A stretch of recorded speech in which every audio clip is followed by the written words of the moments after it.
welcome back to the show. My name is Francesco Pavone and I'm your host. And today, me and you are going to talk about 10 steps process on how to get in shape and stay in shape.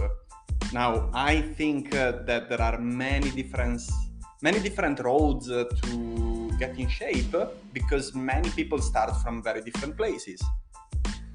We all have different experiences, we have all different fitness level, we all have different genetics, different body composition, different preferences, different environment, different budget. So everyone will manage to get in shape in different ways. But that being said, there are steps, and these 10 steps, in my opinion, are the most important to focus on, that we can all implement in our life in order to get in shape, be consistent, be healthier, feeling better, having better emotions, having better thoughts, having better energy, better sleep, better mood, better digestion. So we can be like better professionals, and we can be better partner, or just simply like better relate to the people in our family and feel like we are getting better every year. So I hope you enjoyed the episode. Let's get to it. All right, by the way, if you want to see the video of this episode, you can head over the link in the show notes and you'll be able to access our YouTube channel and see all the video of this show. All right, 10 steps process to get in and stay in shape.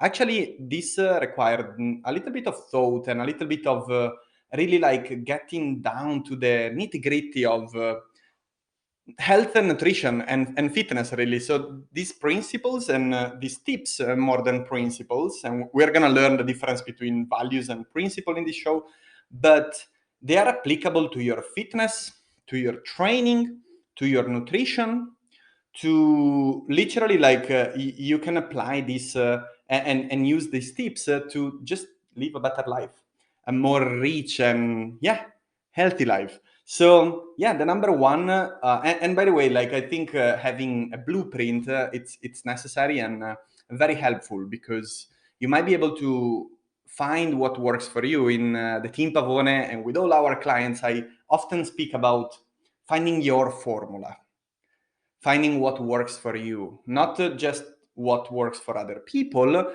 And this is because you can't bully yourself into change. You can't force yourself to just follow a program, follow a diet, and then fall back, and then get off the wagon, and then coming back, and then trying again. And I mean, the stupidity, it's just trying the same thing over and over and being blind to the fact that certain things are not working.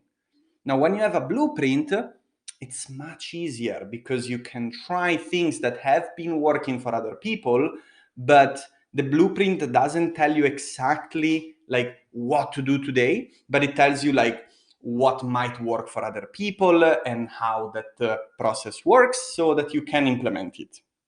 Now, you might like find that, and this is actually my recommendation for these 10 tips, don't focus on all of them all in once.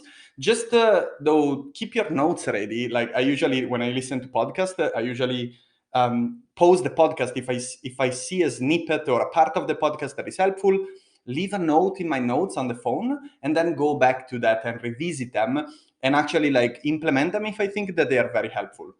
So feel free to do the same. As soon as you find like a part of this show that it's helpful, just pause it, go to your note, leave a note. Feel free to share it with me if you like, and that's helpful to me to see what you find most valuable, because that will help me to better plan the future episodes and actually like create better content. All right, so the number one tip is actually aim for progress, not perfection. I mean, you've heard it over and over. This is like so easy to say, but not so easy to do. Why is that? Well, because this is the paramount in the growth mindset. And this is actually like when you manage to do that, it's you're learning the difference between having a fixed mindset and having a growth mindset. Having a fixed mindset means that you actually believe that there is no innate abilities. Sure, there might be something like talent, which, hey, I argue that is something scripted in your DNA. I think it's more likely a environmental factor and social factor, because probably when you were a child you were like more interested in certain activity and less, like for example, I used to, when I was 2, like my mom just literally took me to the swimming pool, and at 2 years old you don't remember anything, but I was naturally confident and happy to be in the water, when other people, other kids, they were more reluctant, they were a little bit more afraid of the water. So the teacher would say, oh, he has talent because he likes it. But at the same time, it's not really like a talent. I think it's okay. It's, just something that happened, and you eventually kept going to the pool because after that feedback, your parents would believe that, hey, you can have success, you can have results. And since you are not able to make a decision right now, like you at 2 years old, you don't really pick up the sport, we are going to go back to the pool. So let's see where this goes. And 20 years later, here I am at the World Championship. And then, like 3 years later, finding out I don't really care about swimming. So but the one thing that I bring away from all that experience is that you can always progress. Like take, for example, in the specific of swimming, I was a great butterflyer. I was suck at breaststroke. I really couldn't do that breaststroke kick. My hip internal rotation, I later found out, is not so good naturally. So I would have had to work on it. But hey, my sport staff at the time didn't really consider that, and I didn't have the skill and the knowledge to make that change. At the same time, I did improve my breaststroke technique a lot just by watching tons of YouTube videos and implementing drills and specific like technique tips. So you can make progress, not when you focus, like if I at the time focused on, oh, I will never go to an Olympic final in breaststroke, then I would have had not made that progress. But since I focus on, okay, how can I improve 1 second in the 400-meter individual medley, just in the breaststroke section. So from meter 200 to meter 300. And when you do that, then you start to realize that you actually like the whole performance improve. So the whole performance improve just by focusing on how can I make like a 1% improvement.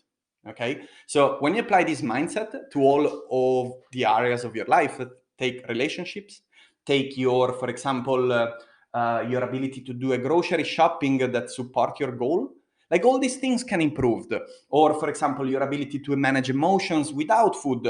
Like when you allow yourself to think that you can get better at anything in life, you'll actually start feeling like you're living a rich life, because like you can start seeing that every situation is a win or learn opportunity. Either you win or you learn that what you did didn't work, right? So you can change it the next time. So that's point number 1. Aim for progress, not perfection.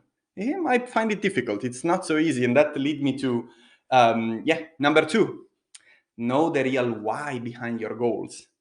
We have a interesting exercise for all the Team Pavone member, which, hey, when they enter the team, it's like, welcome to hell. Well, it's more like welcome to paradise, but welcome to hell in the sense that when we set up your program, when we set up your nutritional strategy, we ask you challenging questions. And some of those questions are, what is your why behind your goal? Why, when you achieve this goal, how will your life benefit from it? And this might be like an easy answer at first, but that's why I challenge you to go at 5 level of depth. So basically, like you ask yourself, why do I want to achieve this goal? And then you answer. Then you ask the same question, but why is this important to me? And then you answer. And then you say, why is this important to me? And you go at level 5, you should be able to understand a little bit more about you and your values.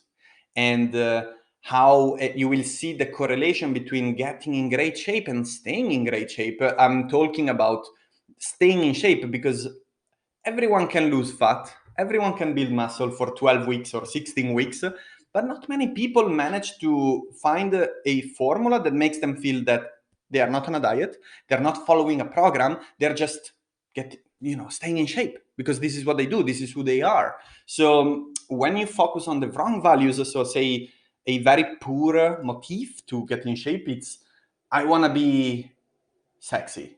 Like actually you are partner focused. So you see many people that when they reason like that, and some people they are not aware. So hey, if this is you, don't feel attacked.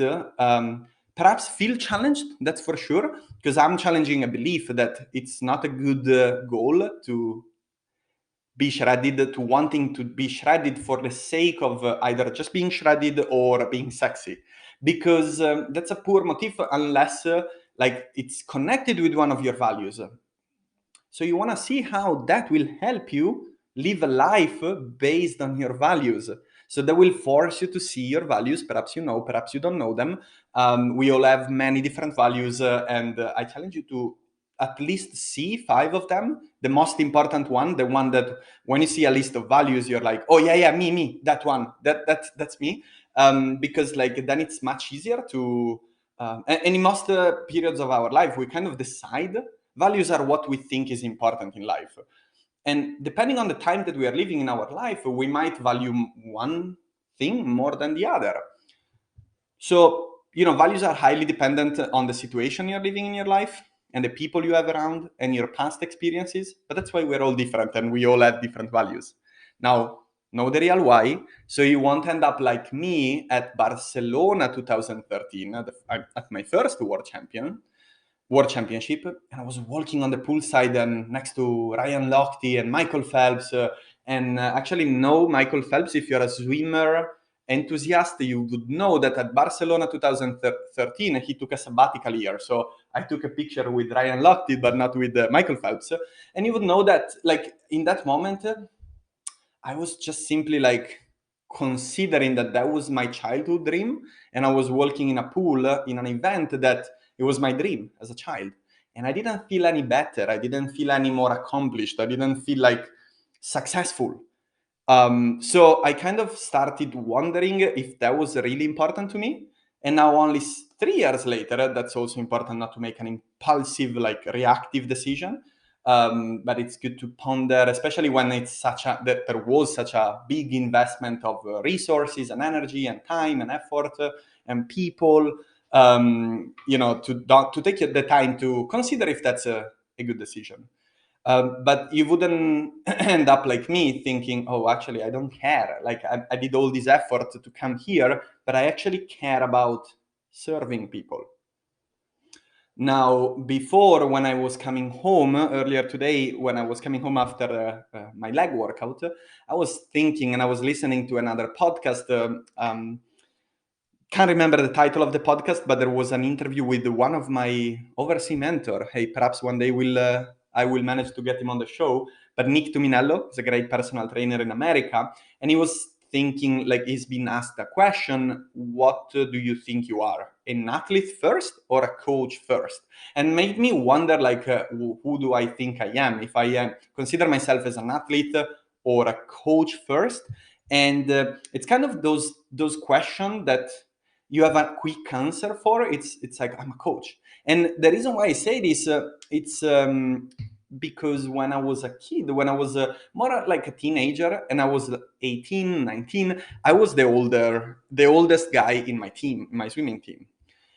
And I remember that I really enjoyed sharing tips and sharing like techniques, and even like spending half an hour after my workout, just going underwater and looking at my swimming mates, looking at their techniques and seeing flows and gaps, and I was sharing tips, and we would try starting off the block. And of course the coach was very supportive in this, because he would see that I had good success in terms of result. I had good result, and the kids were finding this very motivating. So all the team would benefit. Now I felt good because I felt like I could help, but more than feeling good about helping, I just felt like it was a natural calling, right? So I always consider myself as a coach, and you can do the same, right? You might miss some particular skill like coaches need to know about biology, anatomy, psychology, physiology, biochemistry, and all like the environmental behavioral change, the psychology behind change, really. And of course, all the specific about your area, so nutrition, fitness, and all their subdomain.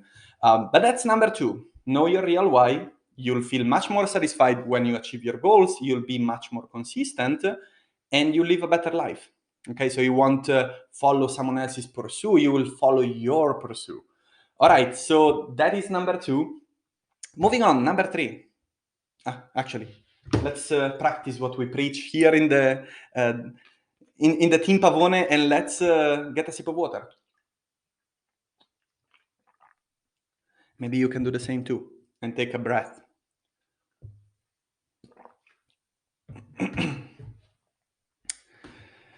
Much better. All right, so point number 3, it's plan ahead. Don't wait to get started. I know we are busy, it's summer, it's hot, we have pain, the gym is closed, it's difficult, it's unnatural. But get started today. You can even get started tomorrow, but start doing today. Like, plan ahead and don't wait. When it's planned, like, don't wait to get started. So the number one thing I always consider, it's don't complain about not being able to do something unless that something was scheduled in a particular way in your calendar. So unless it's scheduled, it's booked at a specific time and in a specific place and in a specific manner. Sometimes we say, oh, I'm going to do social media, or I'm going to do a workout. Which kind of workout? Do you have a plan? Which kind of workout are you going to do? What do you need? So, of course, like, you don't have to go in the specific, like you might just know, okay? But unless like you have a very specific idea of what you're going to do and how, you might fail in doing that. And you might not just be procrastinating. It might be that you don't know the particular skills necessary to do that thing, right? So imagine like your goal is to write a book and you want to write 1,000 words a day. Like, you can just write, okay? But that might be, a little bit too vague. So you can support the change by saying, okay, I'm gonna write 1,000 words. So it's already like, okay, I'm writing 1,000 words, and I'm gonna do it in the office from 7 to 7:30. It's like, okay, there is a time commitment here. Okay, I'm not gonna do it for the whole day. I'm not gonna be there wondering like if I do it or don't do it. I just plan it and do it. Okay, so make time for it, take action, and do that. Okay, just start. You don't need particular motivation or discipline in order to just get started. And you can do it. That's why, like BJ Fogg in Tiny Habits, he recommends that you choose something to do that you can be consistent with. If we're talking about something that you particularly struggle with, so say, for example, could be getting a workout. Just choose a workout that could be done in 5 minutes.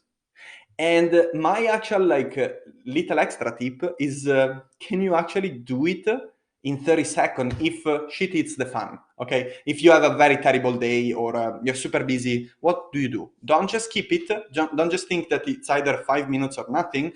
Allow yourself to do 30 seconds, because this is where the magic happens.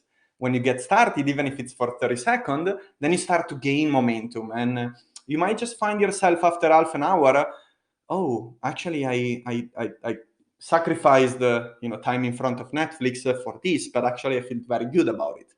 Okay, so allow yourself to discover that even with 30 seconds, you might just get unstuck.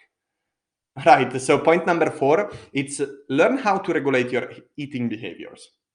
I mean, we talk a lot about this in the podcast because that's what we are all about, right? Fitness, nutrition, and living a healthy life, and growth mindset, and how to support your goals by setting your environment properly. But when we sit down, right? You might be busy, you might be stressed, you might have shitty sleep, you might be struggling with your goal.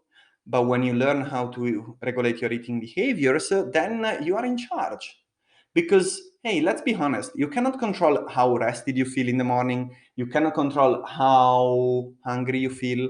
You cannot control how stressed how much stress you receive in life, so the stressor you're exposed to. You cannot control how good your relationships feel today. These are vague things that some of them are more specific, but you cannot control them, right? But one thing you can control is the food you put in your mouth and how you put it in your mouth. So your speed, like if you are eating the same number of meals and at the same time, so your meal regularity, I think this is massively underrated because you can regulate your eating behaviors, but if you eat once a day and you are fasting and you're stressed the whole day, that is going to be a huge meal, which might not only be counterproductive for your goals, but also might not make you feel at your best.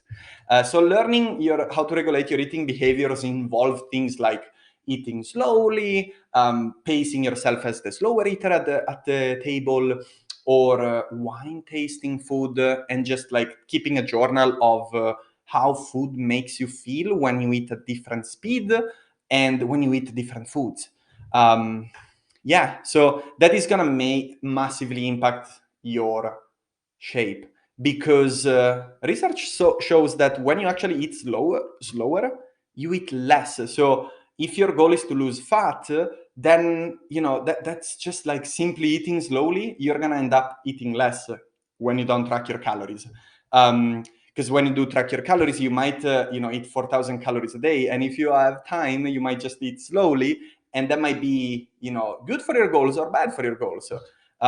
That's why like learning, that's number 4, but moving on to number 5, learning also how to choose higher quality food more often.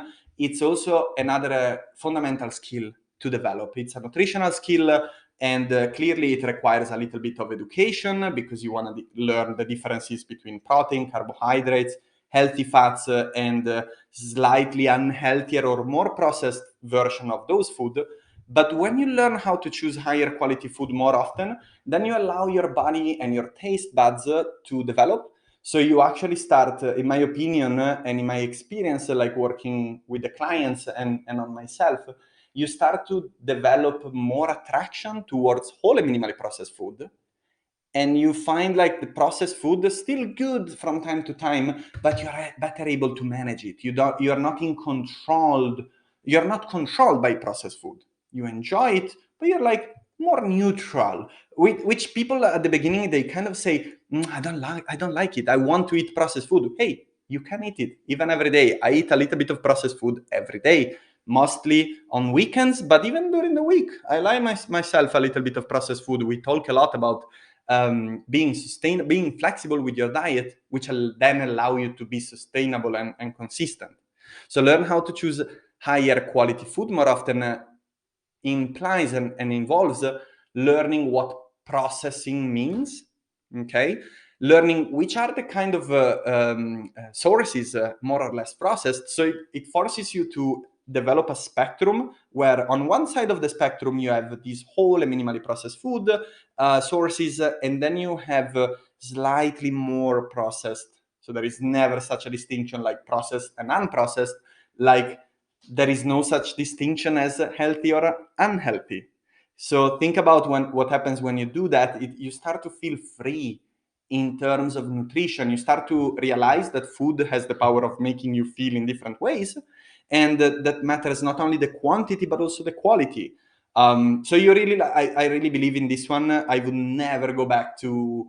It's not that I believe in this because it's a dogma, but because I tried it coming from a Mediterranean diet and going to a very high protein diet, and then going back to Mediterranean, and then switching to vegan, and then trying the intermittent fasting.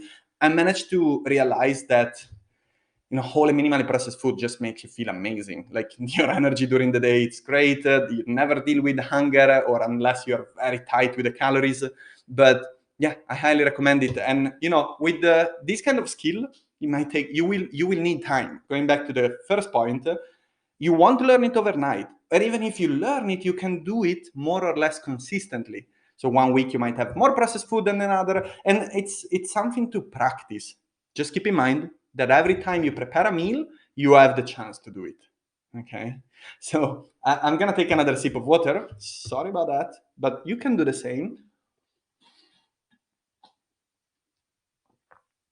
Actually, I encourage you, and I remember now, to say less sorry and more thanks. So thanks for waiting. I'm sure you understand that to me it's important to stay hydrated. So number 6, match your energy intake and nutrient intake to needs and goals. Hey, this is another very important rule of good nutrition. Good nutrition teaches you about the different energy content of each food. This is important because say that one of your main goal is to actually have no pain, okay? But on the side, if you manage to lose some fat, you wouldn't be upset about it. All right? You can have the best nutrition in the world in terms of quality. You can eat everything organic, everything minimally processed. You might increase your water intake and all these things. You might eat slowly. But on the other side, if you are in an energy surplus, you will get there by reducing the pain. Sure, that will come from the specific training you do and how you recover, but you might just maintain your weight or gain weight because maybe you are gaining a little bit of muscle, which is definitely not a bad thing. But imagine if you're some kind of person who inside would love to lose some weight and you just don't know, you are confused, like you change all these things, you manage to go to the gym, be consistent, you are ready to make a change, you already did make a change. So what is it not working? Well, you are simply perhaps eating those 200-300 calories a day that separates you from being in a deficit. So imagine if that would be fixed by just reducing like 20 to 30 grams of carbs or a mix of carbs and fat per meal. You wouldn't even notice that, especially if that is accompanied by eating more protein. You probably would feel even more full because there is just more volume of food in your stomach, but the actual calorie intake would go down. Okay, so check it out. Match your energy and nutrient intake to needs and goals. Nutrient too. Like, hey, nutrition is not just about, and food is not just about carbs, protein, and fat. There is also fiber and micronutrients such as phytonutrients and micronutrients and vitamins and minerals. So that's important because we need those compounds in order to and those compounds support many of the biological process in the human body and ultimately health. All right, number 7, follow a resistance training program consistently. Yeah, you knew I was coming here, right? I mean, after all those nutrition and mindset tips, we cannot mention like following a movement routine which with some sort of external resistance applied to the muscle so that the muscle would be challenged to grow.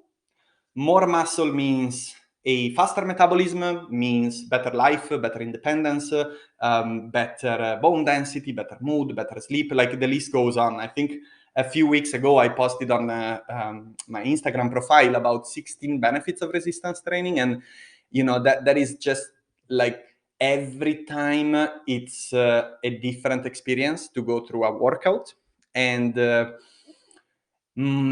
never regret starting the workout. Very often I'm challenged to start a workout, right? Because I'm tired and like I'm just not feeling it.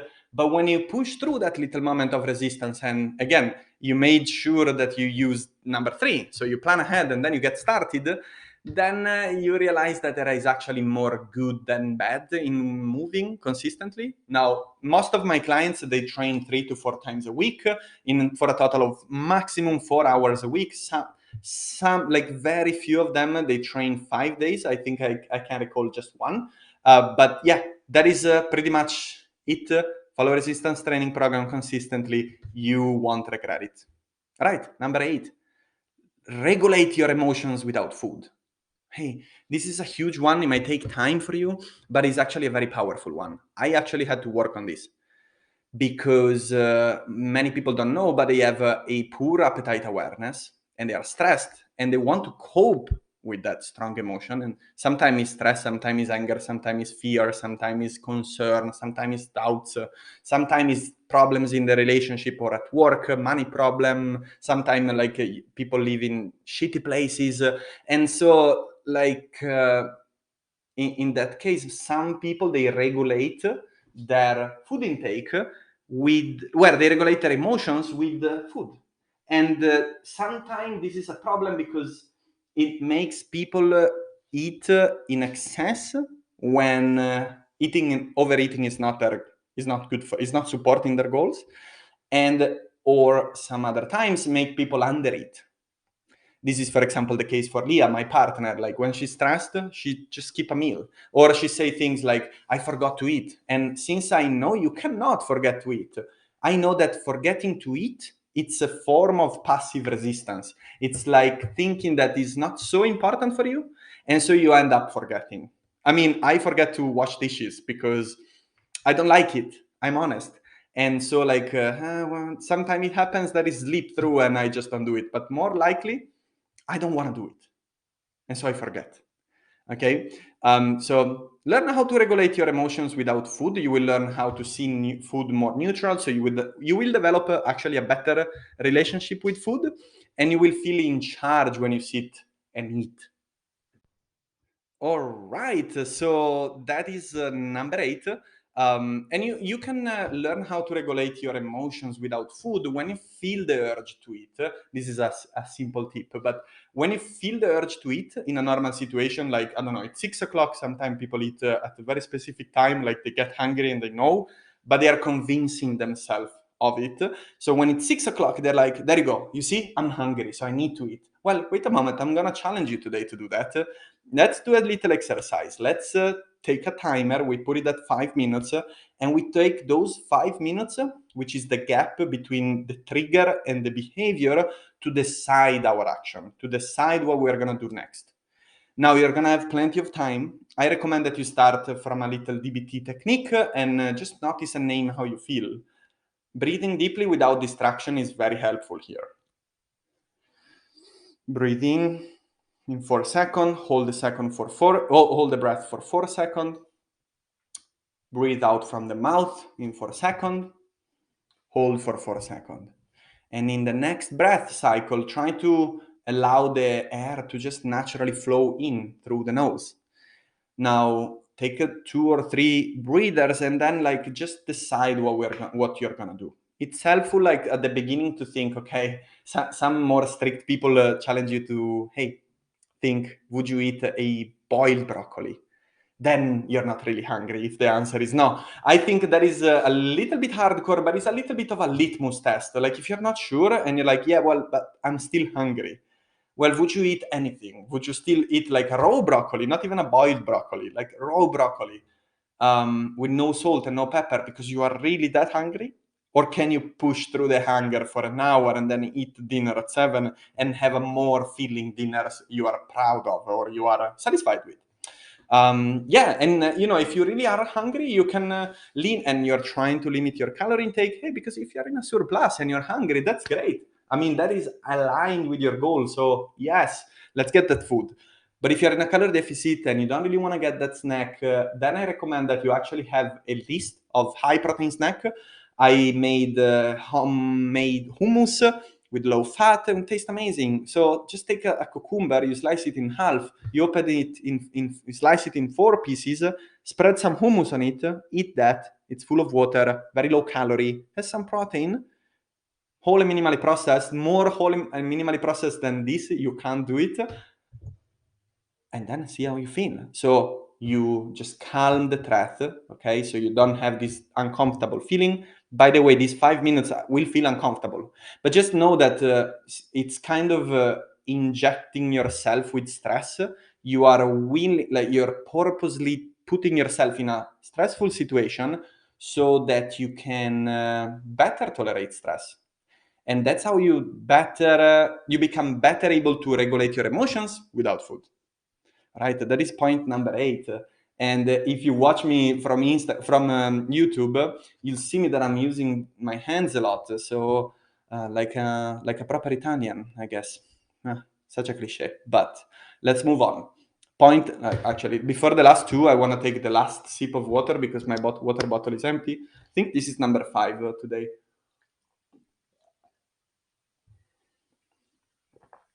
Sometimes I lose count because I don't bring the elastic bands with me. But yeah, that is a cool tip. You can wrap 5 elastic bands around the bottle or as many as your water goal for the day, and just as soon as you finish the bottle, remove an elastic band, and then you know that you have a certain amount of water. But let's go to point number 9. Hey, you want to get and stay in shape? Get support and accountability. It doesn't have to be coaching. I mean, we offer a coaching program as a main product of our business because that's what we believe in. I mean, I learned this at a very young age, but then it was in 2017 that I could coach my brother to lose 40 kilos in a year. And we just did it through environmental change and support. Like, I had to do long conversation with my dad, who's my brother is living with, to then allow him to change too, right? So that my dad could support my brother Vittorio, and it was just so easy. Now you can do that, or you can try a diet, and without saying anything to the people you live with. Now that will feel like a battle, like a daily battle, but when everyone around you support your goal and knows that you're doing something difficult, so there is a lot about your ability to better communicate your goals with other people and to ask for help. Say, go to your partner and say, hey, I'm on a diet. Don't feel weak because there is no trophy for the people who do this alone. Don't feel weak to go to the people around you and ask for help. They will not know that you need them, and it's gonna feel nice. Imagine if your partner, you come home tonight and your partner is asking very calmly and politely, hey dear, I'm just gonna sign up for this coaching program, and yeah, I'm afraid that that will trigger some conflict or some discussion with you. So how can we better be prepared? Because I actually need your help in here, and it's very important for me to achieve this goal. Now, when you go to your partner like this and you don't expect them to help, you ask them. Then they feel part of your team. Then you're working together as a team, and you can revert the same question, like, let me know how I can support you with your goals, and I'll be very happy to do it. Okay, so that is getting support and accountability. I think is a crucial aspect of changing when you feel supported by a bigger team. Your daily struggles becomes part of your life, as in you see the normality of it, and then you realize that you can do something about it. Maybe not today, maybe for preparing for the next time, or maybe there is also something that you can do today. Okay, most often than not, there is something that you can do, and that's why you should look into ways to increase your support, your social support, starting from your Instagram feed. Who are you following? How do you feel like after 10-15 minutes scrolling down on Instagram? Do you feel energized, or do you feel slightly anxious? Do you feel like you're comparing yourself to other people, or do you feel supported by the things you see? Do you learn on Instagram, or do you confirm bias? Yeah, check those areas, because they are extremely impactful, and they are a little bit subtle sometimes. Sometimes we don't think that our social media is governing our life, but hey, most of the things that you find interesting right now come from some sort of media. So hey, treat that kind of influence with maturity and wisdom. All right. So last but not least, build a system. Build a system and an environment that support your goals, so that you don't have to rely on motivation. I talked earlier about motivation, but the environment influence massively our behaviors. Now, we are not, it's like a catalyst. We are not like controlled by our environment. It's not to say that when you leave a chocolate bar on the living room table, you are gonna eat it. Like, many people think that you eat what is around, okay? And there are many research to support it. Now, I want to believe that you have some sort of discipline not to do it. Like, when you see a chocolate bar, you're not gonna always necessarily eat it just because it's there. So it's a little bit of extreme, but take first day, you have to say no, right? You're like, you see it and you're like, no, come on, no, not now. And then you see the second day, no, come on, I don't do it. Now, if you don't take the path of I never do it, which you don't need to, of course, but some people find it easier to just say never than some time. That's the black and white mindset, right? The growth mindset the growth mindset allow you to think that hey, you are in charge of this. Okay, so even if you do it the chocolate, like there is a reason behind it, and you can develop a skill to control that chocolate. Now, in particular, let's have a look at which skill. Set up your environment to support your goal so that you don't have to think, oh, do I want a chocolate bar or not? Because the reality is, data from different research shows that people do thousands of decisions, and some of them are big, some of them are micro decisions every day. Now, those decisions, given that your motivation has limited availability, and in order to answer a question, we need to tap into brain systems that are actually very, very demanding and very laborious, very not efficient. They require effort. Once that motivation is finished, sometimes we just do, right? We don't have the energy to decide, and we give in to what seems more appealing in the short term. So imagine that you had a shitty night, you didn't sleep well. My dog is under the microphone, under the table, and he's going like this. It's so funny sometimes. Sometimes I think it's related to what I'm saying. But yeah, in that case, you wouldn't need to say no. Like, if you had a bad night's sleep and you had a shit day, very stressful, then you are more likely to say yes to processed food. Now, when that processed food is not around and only water is around, you don't have to think. You don't have to decide, do I want it or do I not want it? You think rather, okay, how do I cope with my stress right now? How do I lower the stress? Breathing, journaling, meditation, exercise, nature, spend meaningful time with others. These are the things that can manage to cope with that stress, sitting on the discomfort. And then think, okay, what do I want to have for dinner? Because the chocolate bar is going to give you like a boost of dopamine. It's going to feel great in the short term, but might work against your goal. So yeah, you're trying to feeling better now, but will that make, if that is repeated every day and compounded over the years, will that make you feel good? Will that make you feel proud? Will that make your 18 years old proud? Now, I have a little bonus for you, like a couple of bonus that I really didn't want to leave out.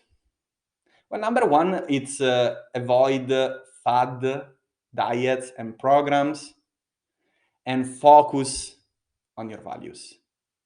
Focus on the values, it's a big word because every organization have values, even mafia have values. Now, that pushes us to think about a little bit more what is the difference between principle and values. Well, principles are external to us. So even mafia could have the value of family, but if they rob a bank, the effect of that is that the police will come. Okay, so they are basically controlling, the principle are controlling the consequences of our action, and the values instead are more internal and represent how we feel strongest about in guiding our behaviors. So values say what is important for you. Don't really say where you pick those values. That is an exercise you will have to do, but they will tell a lot about like what you think is important in life. And principle, many people like Stephen Covey in the book of 7 Habits of Highly Effective People will recommend that you focus on principle because ultimately they will be the effect. They will show the effect of our behaviors, right? Again, like everyone has values. We will all have different values, but make sure that you live your life considering the principles and considering when you live your life based on that values, like where will you go? What will you achieve? What will you change? How will you live in 20 years? What do you want to leave behind you?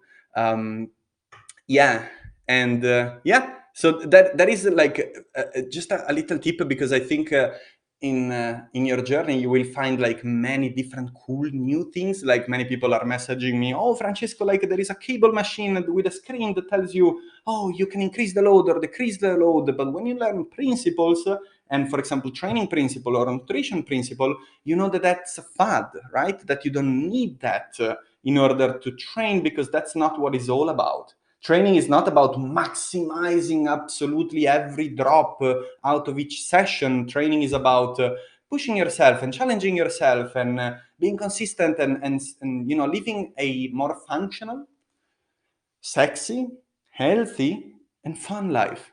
Okay, so yeah, learn how to develop a script, kind of a screen where you go through. Okay, that in my opinion that's bullshit, and that is great. That might be good, that might be bullshit, and maybe like ask for help, challenge yourself in terms of belief too. Okay, I always think that if I don't change mind over a certain topic in a couple of years, maybe I'm not learning enough in that area. Okay, maybe I'm just repeating what worked in the past and might not work in the future. And that leads me to the bonus point number 2. So I actually went to as far as 12 points in this blueprint for staying and getting and staying in shape. So make sure that you now pause the podcast, leave a quick review if that's helpful, because I put a lot of effort in creating this. I love to do it, and I would like to see your help in this. It's really helpful, and I can't grow this show without your support. So if you find it cool, fun, educational, informative, just stop the podcast for a moment, pause it, leave a quick review. Can just leave a 5-star review without the description. Of course, a detailed, insightful description is always more than welcome, and then continue. All right. So that is bonus number 2. Periodically revisit your goals and move to the next steps. I have no cool quotes for this bonus, but just think that blindly repeating what is not working is madness. Okay, so if something is not working for you, such as dairy in your nutrition, and you notice that when you eat a protein shake with protein powder, like with whey, then you feel like you're bloated, and you keep doing that every week, and you keep being bloated, and then in other context you say things like, "My digestion is shit," or "I never go to the loo regularly." Well, perhaps you can try to change that, and you would only be able to, well, sometimes you're able to notice things, okay, and you're like, yeah, I could change that. But most often than not, given how busy we are in our life, you would need to just take the time, even every day. It couldn't be a routine. That could be your 5 minutes action, and just take the time to take your diary, look at what happened at the end of the day. What are the good things that happen? What are your progress and insights? What is like your reflection for the day? Did you work on your goals today? Did you move a little bit closer towards your goal, or could you do better? There is a powerful question at the end to ask yourself at the end of each day, and it's how could have I made today better? Just slightly, right? Allow yourself not to say like big things. Hey, okay, just slightly better. Where was like a moment of today where you said yes or no to something and you could have done differently? You could have waited, for example, or you could have tried to approach the problem from a different angle. And maybe you think that now that the day is finished, it would have turned out differently. So that is important, and you might forget tomorrow. So write it down. It could be on a Sunday morning where you just like sit down and have a look at the week and plan the next week. That's like a 2 for 1. So yeah, periodically revisit, sit down, have a look at how things are going, and decide on the next steps. And then move on, take action from the following week, right? All right, that's it for this week episode. I hope that you enjoyed it. If you did, please leave a review from the podcast platform you're listening from. And if you don't want to leave a review, just you could simply screenshot your podcast. So you can screenshot this show and then share it on your stories and tag me. You can tag Pavone Fitness or Team Pavone if you want to tag our Italian account, and I'll repost it and reshare it in my stories. And maybe I'll send you a message to so we can connect and see what you're all about.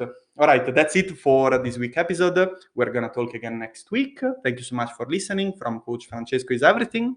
Ciao, ciao.